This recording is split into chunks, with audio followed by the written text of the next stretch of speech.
All right, there we go. Completely legit, recorded, everything's all set. Hey, everybody. Welcome. Scout, you were so excited for me to be here. Look, I make everything so smooth. I could see why you could really want me here. Oh boy.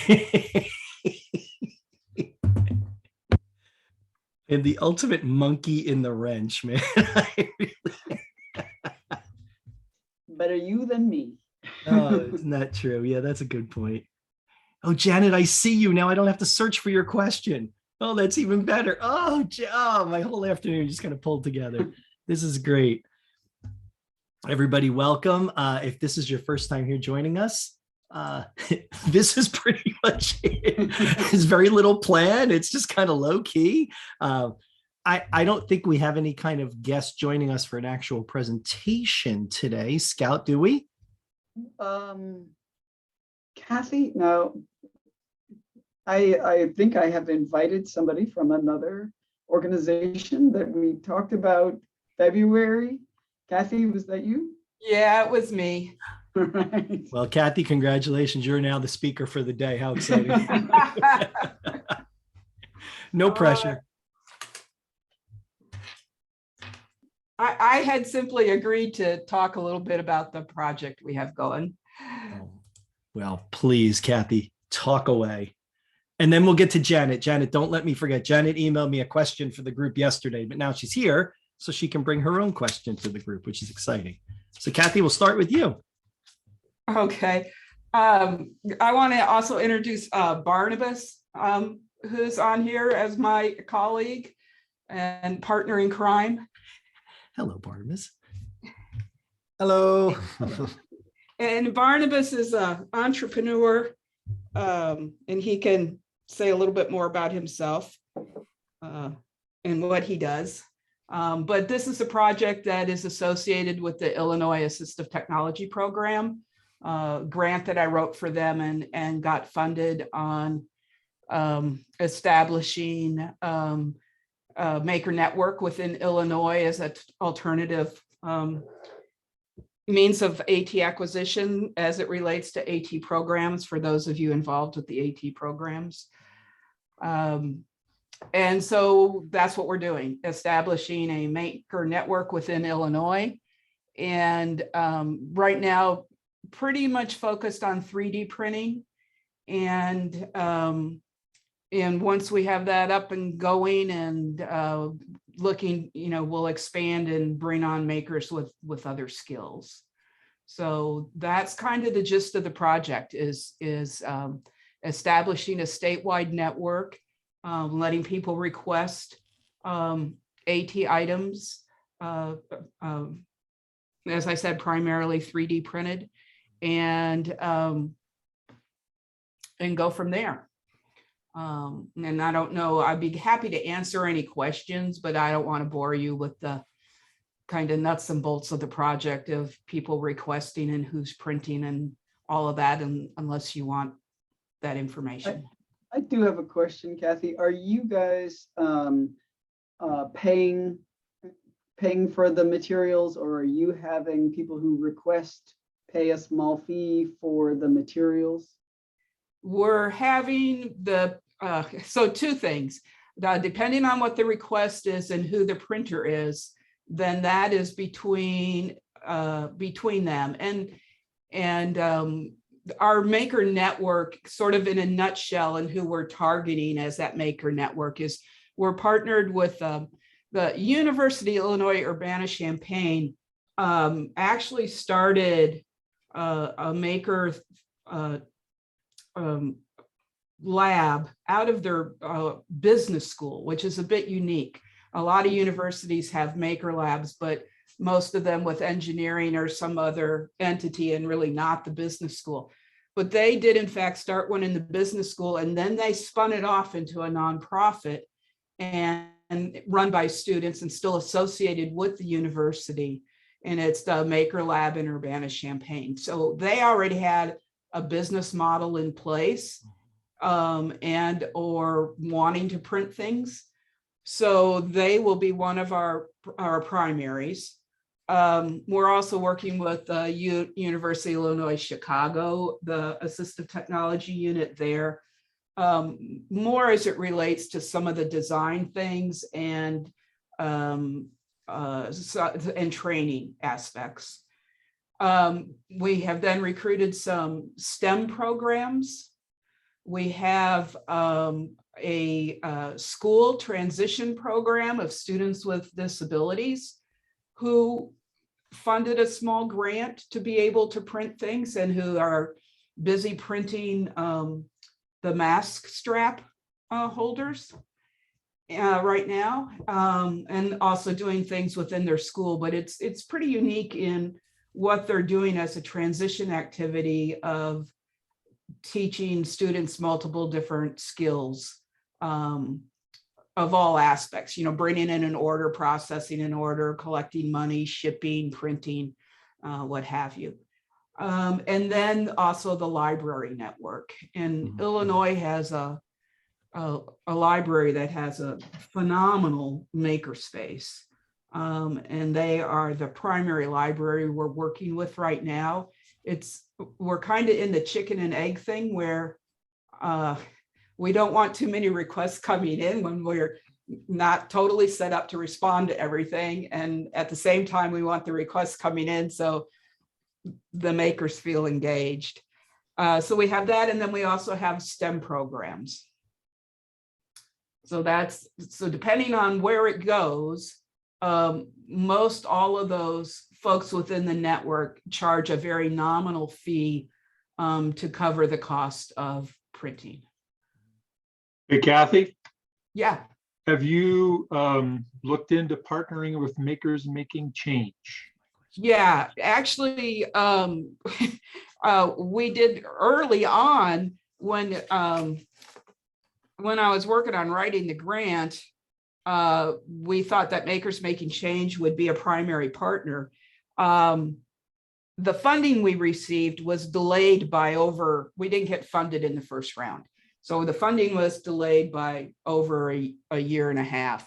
And it's that classic thing of, you write a grant and it takes a long time to get funded. And then you say, what did we say we were going to do? And then you say, why did we say we were going to do that? Because it doesn't make so much sense now. But so we're still working with Makers Making Change. Barnabas is a chapter lead for Illinois.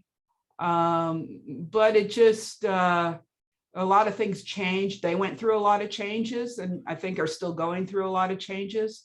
So we do have them kind of listed there and partaking, but not quite how we were. One of the things about the project is it is one of those sort of think globally, act locally kind of thing. So our funding was specific to building the Illinois network and providing devices for folks within Illinois. And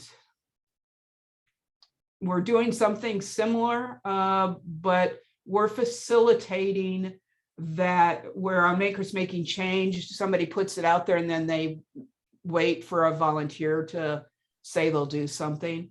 And we are vetting everything first through our project. Right. My understanding is, and I'm having a heck of a time finding it right now, Makers Making Change has chapters throughout Canada, throughout the US. Don't know about overseas. And mostly what they would provide is a marketing. Yeah, we are on there as a chapter. Okay. Barnabas, you want to speak to that? Yeah, so and I've done a few of their projects as well to get going with it. I was closer, I think I had formed more of a relationship with Z Kessler when she was in charge there. And I'm not as engaged anymore because really it's been diving into building this project. We did use the Makers Making Change as a model though, with just a few tweaks. Like she was saying, we want to vet everything and instead of allowing, the kind of ball is in the requester's court in a way to submit something and find someone to make it. We want to just take the onus off the requester. What do you need? And then we will find the location in Illinois and the maker for them. So that's kind of what the differences we're doing. We really want to make this a personalized experience for them where they don't Hey, have to. Barnabas, do you have a website? Yes, it's at iatpmakers.org.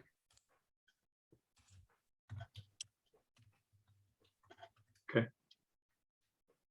Yeah, I'd Wanna- love it if you guys checked Want it to throw out. that in the chat as well? Yeah. Yeah. please. Absolutely.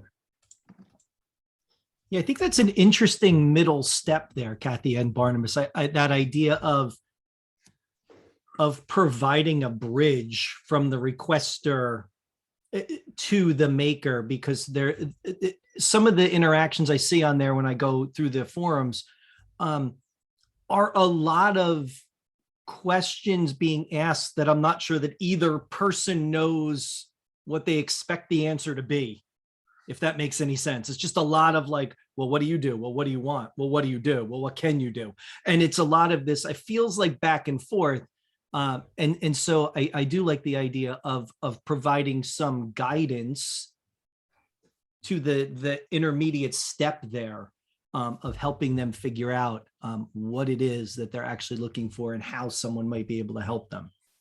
Well, Yeah. that's IETP does so well right now. And I come from the universe of the entrepreneur where I'm trying to make everything as efficient as possible and make it all, you click a button and then it's programmed to do this. But in this instance, this is one of those where you need someone who's skilled between, to mediate and figure it out. And it's a very cool program, I think, the potential of it. Have you gotten many requests so far? I know Kathy's like, I said that idea of, you don't want too many, but you want some. Have you gotten them? And what have they been, these requests? So the last one, or our first kind of test of the whole process was last week. We had the a member of the Illinois Association of Rehabilitation Facilities, some of their a place up in Northern Illinois needed mask extenders, and it's not assistive technology per se, but we really wanted to test this program and how we did it. So we contacted the it was another organization up there, which actually provides jobs and vocational training for people with, I believe, developmental disabilities. And they created the mask extenders. And I think Kathy, you can quote me if I'm wrong, but it was about a 3-day between them writing the check and receiving the mask extenders. It was really efficient and great. And it was actually a little more efficient than we had expected. Yeah. So now we just sent out, I've got all the marketing stuff in line, and we're going to start doing our push for requests within the network that we already have. And then I want to use my, data analytics and social media marketing skills to kind of push that out there as well. So my question is about the things you might make. So if I call in with a request, if I were in Illinois, would you make me a file that I requested, or could I talk to you about, I have this need, Both, either or. So there are, and we're, if you look at the website, we're trying so hard to make it as simple as possible, but behind the scenes, we've got these different scenarios of what if somebody wants to make it themselves? What if they're a maker? What if they want to go to a library because, Illinois, every library in Illinois has a 3D printer. Nobody uses them. Nobody knows. So it's almost like connecting the dots between what we already have funded and what's available. Arlington Heights Maker Library has a full facility and a maker lab where you can just deliver the file and they'll make it for you and pick it up, and you can just pick it up and pay the cost of the material, 15 cents a gram, I think, for PETG, or 10 cents a gram for PLA. So there's already these networks. So what we want to do is say, so you tell us what you need. We'll either find the file and set you up if you're willing to go do that, or get it to you. If it needs to be designed, we'll contact one of our STEM classes. We've thrown a bunch of practice ideas at them, like a vest for a dog, a service dog for somebody who can't quite do the strap. So it's like we hand it off to this STEM class and give us ideas for it, and let's try to talk about the spur conversation that maybe we can help design this. So that's the idea, is to just make it easy for the requester, but we can handle different scenarios. The other thing with the matching, as you all know, so many people think that, I wish they would have called 3D printer something else, because it makes it where everybody thinks, oh, you just send something to the printer and it just does it, right? And then you grab it and go. And as you all know, that's not quite how simple the process is. So that's, our other concern with in the network and in matching. Ideally, we would have somebody be able to work with somebody in their own community.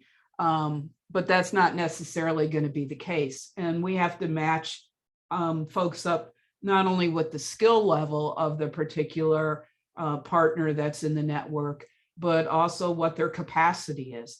So, what they're able to print, what kind of printer they have, what kind of materials they can do, what their builder plate is, all those kinds of issues. So Barnabas, you want to mention the feeding tube holder?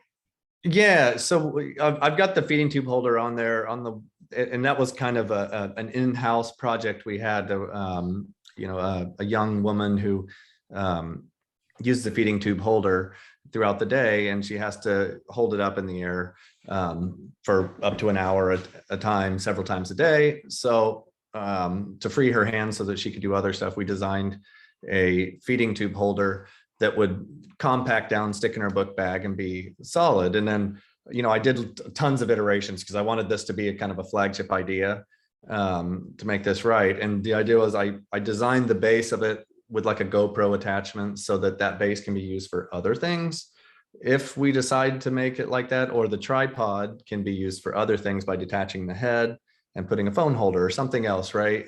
Or you can attach it to a wheelchair. So I'm trying to think of like, how can we make parts we're already doing modular as well for, and I want to, put forth a set of guidelines for our makers too, whenever we give it to them, to try and adhere to, especially the STEM classes, because I think it helps to give people parameters. Hey, I'd love to work with you on that set of guidelines. Well, oh my gosh. So yeah, so another aspect of this that I'm really excited about too is we talk about working with UIS and like their UIC in Chicago, their training aspect. And it's like, if we could use this almost like to provide vocational training for people too, to empower them to make their own products. I mean, like the whole thing with there's 3D printers at libraries, that should be so utilized, if people just didn't have that fear factor. Right. So yeah. So on the, we're probably on the 10th iteration on the feeding tube holder. And Ken, Barnabas can, if you want to give them an email, we send all those files to you. Everything is obviously open source. And we did send it to the STEM class who was going to work on some other ideas for it. But it's probably, what would you say, Barnabas, the 10th iteration so far? Oh God, 200th? I don't know. I mean, Infusion 360. The gal that's using this, it had to offset the weight of the tube. It had to not melt when it was left in a hot car in the middle of the summer, or warp, and just kind of all those things. And so we'd be happy to share the files with all of you as is, knowing that it still needs to be refined. And if any of you want to contribute to that, that'd be great.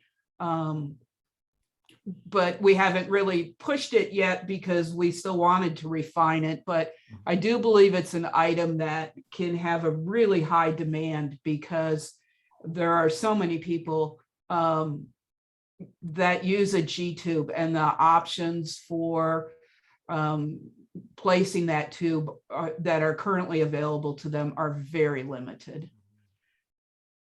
Yeah, kind of along that. And I knew Ken would jump on that the minute Barnabas said it. I watched him, and I watched Ken just change and couldn't wait to get his mic on. That was awesome.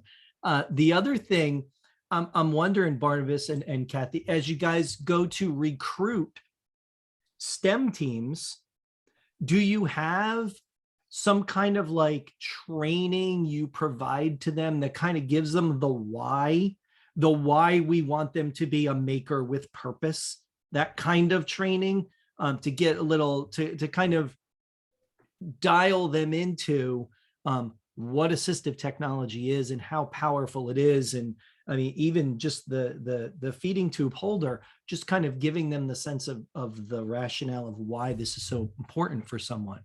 Right. It will include some of that. Ironically, we barely put the word out. It was kind of like a best kept secret. And the few ones that stepped forth were already experienced with that. So the STEM project, the main STEM program we're working with right now, had already created some items through the Enable project. Okay. That's awesome. And this was on their radar and what they wanted to do. So yeah, it will be part of our training and outreach. Another piece of that we're looking at, which will be a little ways farther down the road, is training that we'll offer to all the independent living centers. Twofold. One, if they want to request a device, but two, also if they are a maker or if they want to learn maker skills.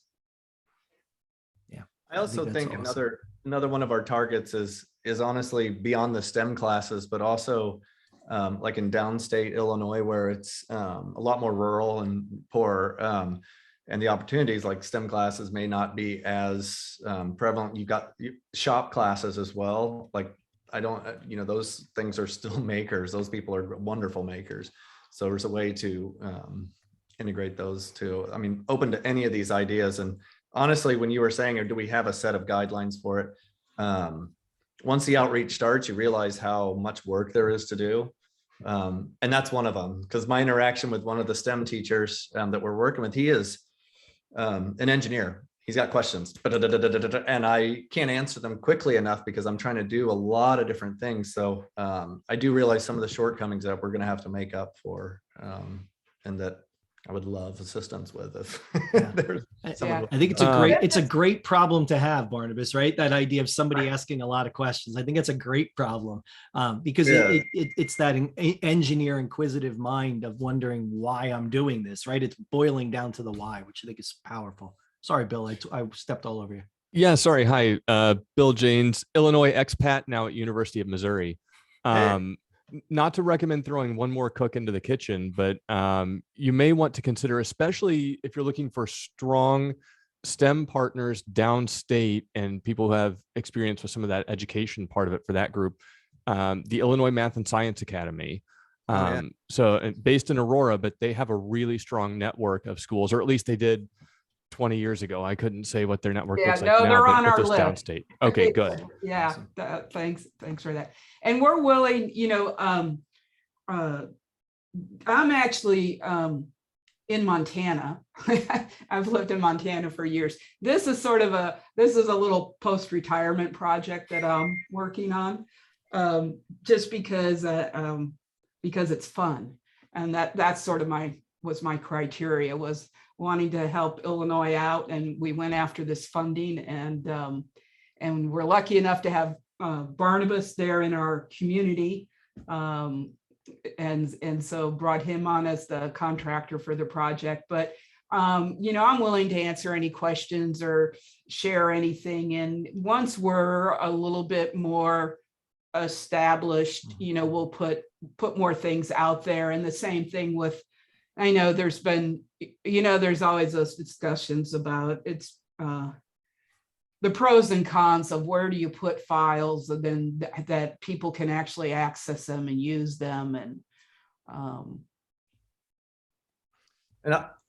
I'd like to also, since I haven't really introduced myself, because I know this is kind of it's a very fun group of people. So I came across, or I was actually introduced to the Illinois Assistive Technology program at the beginning of the pandemic because I was printing masks. But my first, I guess, introduction to the assistive technology community was through my product, Puck, which is a Bluetooth to infrared transceiver really, but it's basically a remote without buttons that I had developed through a startup. And it has slowly been adopted by the assistive technology community, and it's in Stanford Hospital now, and on the East Coast, and a couple other big hospitals. But it's being used for people who can't use physical remotes to operate things from televisions to the Roomba vacuums or anything that has assistive technology. And it's really been so boggling, amazing to me that I've pivoted my company to focus in that area. And I've gotten to know a lot of the folks, and this partnership with Illinois Assistive Technology program, it basically satisfies all of my curiosities and wants to make things as well. So yeah, that's kind of my background in this whole thing. Well, that sounds Barnabas, awesome. you want to plug what's coming out, because this would be the Yeah, so we're group getting that would be interested. to launch the next version of the Puck, which is the Puck Med, specifically for people with assistive technology needs. So before it has a removable 2032 battery, now it's got an internal battery. There's some things under the hood that are specifically for hospitals where it appends the MAC address to the firmware, USB-C, and a lot of other neato features specifically Nice. for that community. Drop it in the chat. Drop the link in the chat, Barnabas. And obviously you're welcome back anytime. We love having the people joining the group. This is great. Get Puck. Is that the greatest website ever? Nicely done. Well done. Excellent. Thank you. Cool. And please, when you guys continue on and you have more to share, please feel free. Use this forum to join us and give us updates on your project, and pick the brains. That's why we're here. I mean, this is, if nothing else, it is a brain picking scenario here. That's pretty much what we do. Well, thank you. Yeah, and I'm sure we'll have a lot of questions. I mean, if you guys are willing to look over things that, for guides, like you had mentioned, that alone would be so helpful as we develop Yeah, this. and I know that quite a few of you are with AT programs, and another little thing we're doing right now is as it relates to the kind of low tech stuff that you can print, the from back in the day, what we always called the gizmos and gadgets, is putting together some kits that will be at every one of our area agencies on aging that they are then going to use they do a lot of outreach and trainings, but giving them actual products that people can put their hand on. Nice. And try. And, that'll probably come together within the next month. And, the products and files are out there. We just want to, here again, vet quite a few of them. We've printed a lot of the simple, little jar openers and all those kinds of things, but putting it together for a list specifically for the area agencies on aging that will get used. And then if you're interested in using that within your program, be happy to share that. Yeah, Kathy, I'm speaking for myself. I would love that, because we're also in the process of putting together some toolkits to give out to our area agencies on the aging. And there are a lot of high-tech tools, but we're trying to think about what would be the counter to some low-tech choices. So I would love to see that stuff, that list. Me too. There you go. Absolutely. There's two takers. Awesome. Well, especially in Illinois, where anybody can go to the library and then get that printed. That's pretty amazing. Yeah, exactly. No, I think it's awesome. Great. All right. Well, thanks, Kathy. Thanks, Barnabas. Appreciate it. Yeah, thank you. All right. Thanks. We had one question to the group, and I wanted to make sure we got her before she said I had to go off for lunch or something. Because Janet did that to us once before. She left right before we talked about her thing. She went to go eat. Her lunch was done. Janet, the floor, it's yours. Take it. Your mic is muted. Now you can't even take the floor if you're muted. There you go. Of course I'm muted. I'm feeling very intimidated by this group now, Mike, I have to say. Look how pleasant we are.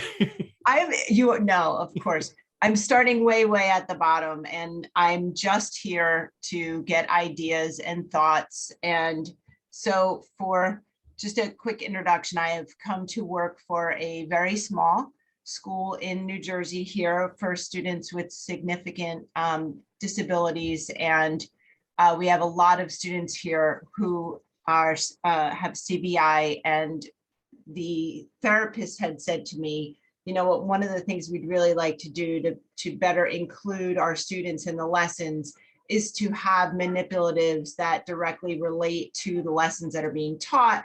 And wouldn't it be great if we had some 3D printers so we can just print items that match our curriculum? And I thought, so you're asking to create a whole library of items, and they're like, wouldn't that be great? And then we can just go to this library and pick them up and use them in our lessons. And I thought, have you guys 3D printed before? It just doesn't kind of work that way, you know, but I mean, it could, but for one person who, you know, is involved in the instruction and the IT, and okay, we're going to bring in 3D printers and just start printing curriculum items.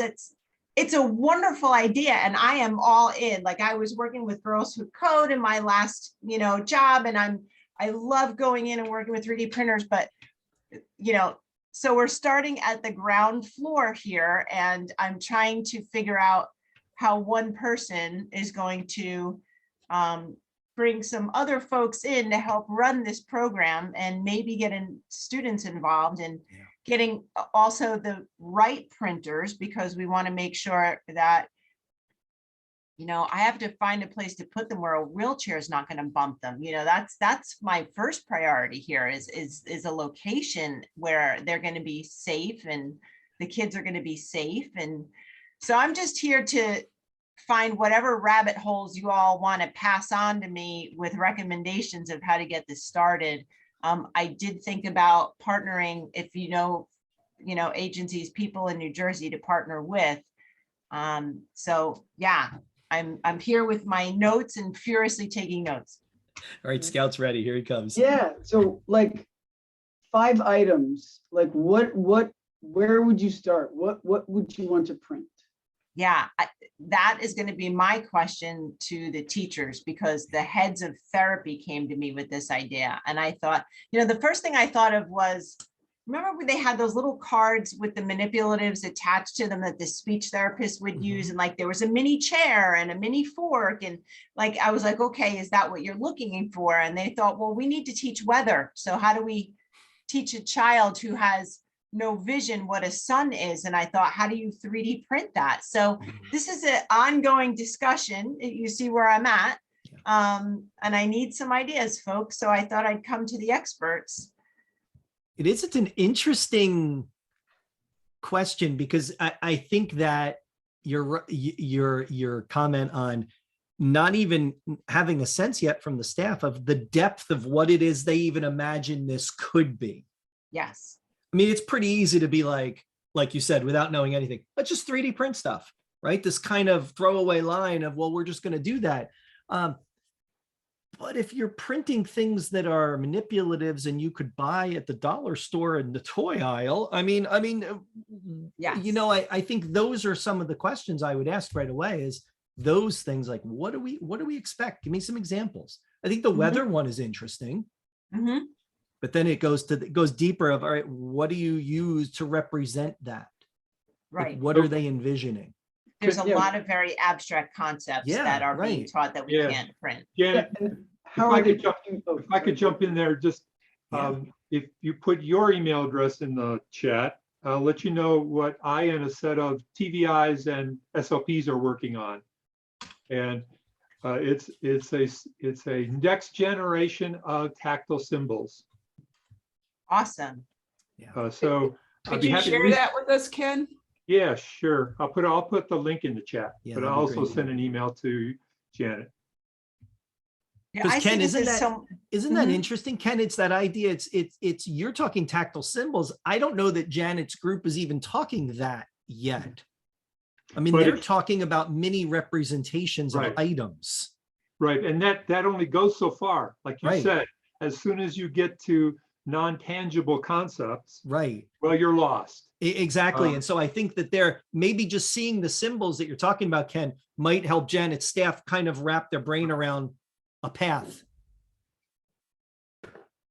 Are these the bliss symbols? Yes, then? yes, they are. The concept is teach language with a language rather than just random object attempts. But the other thing I wanted to say is those printers shouldn't be in the same room with kids for a number of reasons. Yes. There are safety issues, but there are particulate issues and Yeah. volatile issues and all kinds of things that you might want to be venting out of the building. So no, they just shouldn't be in the same room. Yeah. I'm so glad to hear you say that, because that's the first thing I thought. And they were like, no, the kids should be involved with this. You can have a video camera on them. Right. Yeah. Printer I would- cam. Yeah, Right. I would be concerned about them kind of hovering over the machine as it's printing away. As kids might be wont to do. Press your face up against the glass of the 3D printer, and maybe not the best way to go about your day.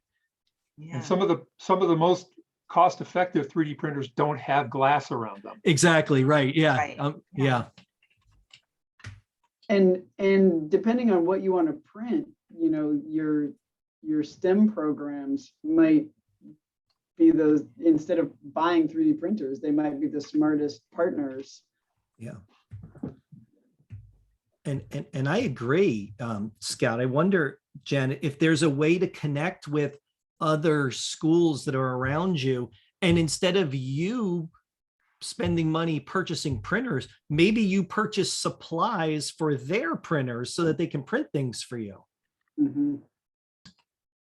You know, that's originally what I thought. And one of the administrators said, I think that it would be really valuable for the kids to be involved in this process. And while I agree and I see the value in that, you know, a lot of our kids are very limited. So I'm afraid, I get scared because I know of the heat issues and just the safety issues alone worry me.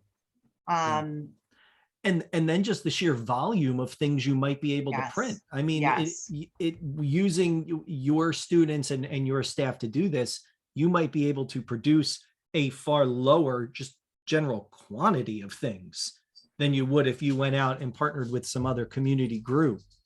Right. I didn't want to be the naysayer. You didn't want to be the I'd wet say. blanket. I knew, I could feel you were about to be the wet blanket of this whole scene, but for good reason. I think that, you know, and hey, I'm all for big ideas with no details. I'm a big fan of that. Like, yeah, let's do that, and not thinking of anything else. But yeah, I someone's think gotta you have do a it. lot of possibilities there. Janet, was, you know, that would be my recommendation, is who are the other players within the schools, whether it's you know, through the STEM program or local community. And, you know, what are the possibilities there? Going back to the other part of the conversation, what are they really asking for? What's already cheaply commercially available, and what would be the challenge of what you really want to do? And then, as Ken said, you know, it may be you end up buying a printer and placing it with one of those programs.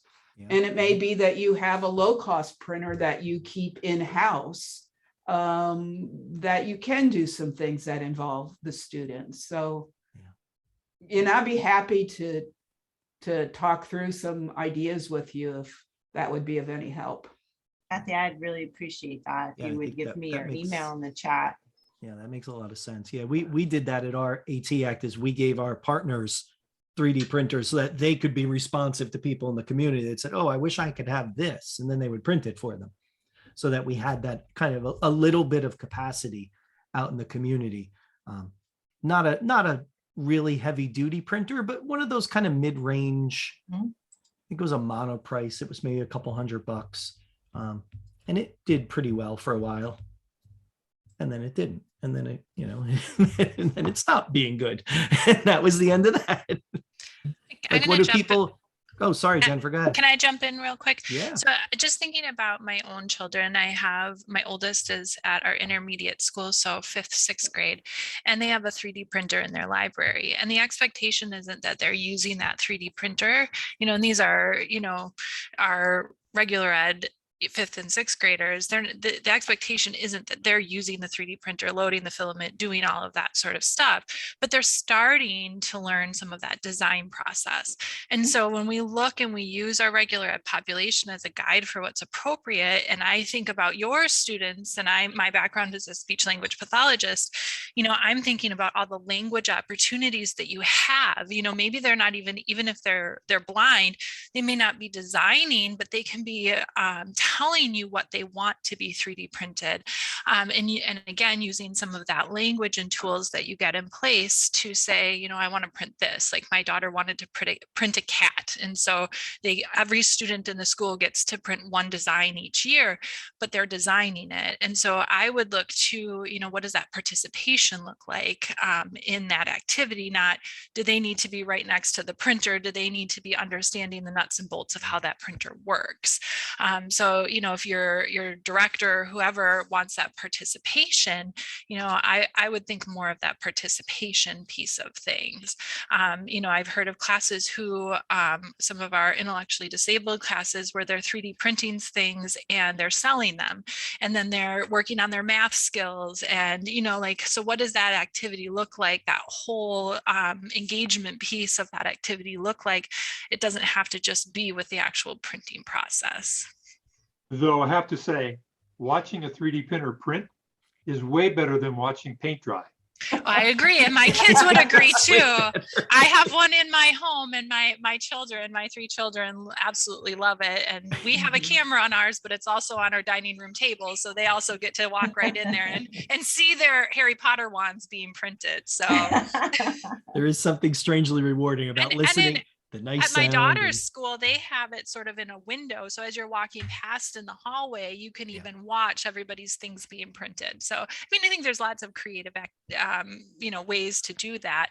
But, I think going back to the process and, the skills and what are we trying to teach? What are our IEP goals? And how can we integrate those into, something that's engaging? The 3D printer is just a tool for that engagement piece for some of our students to make it every day and applicable to something, not just doing something to do it. So I think it's a really good point. I like that idea. And in one of the schools that I went in to visit for something, had their 3D printer in a window, just like you said, Jennifer, but they had gone that extra step of they had pasted up on a board next to the window what it was you were seeing printing, because it's at certain points you couldn't tell what the heck you were looking at. You were just looking at something.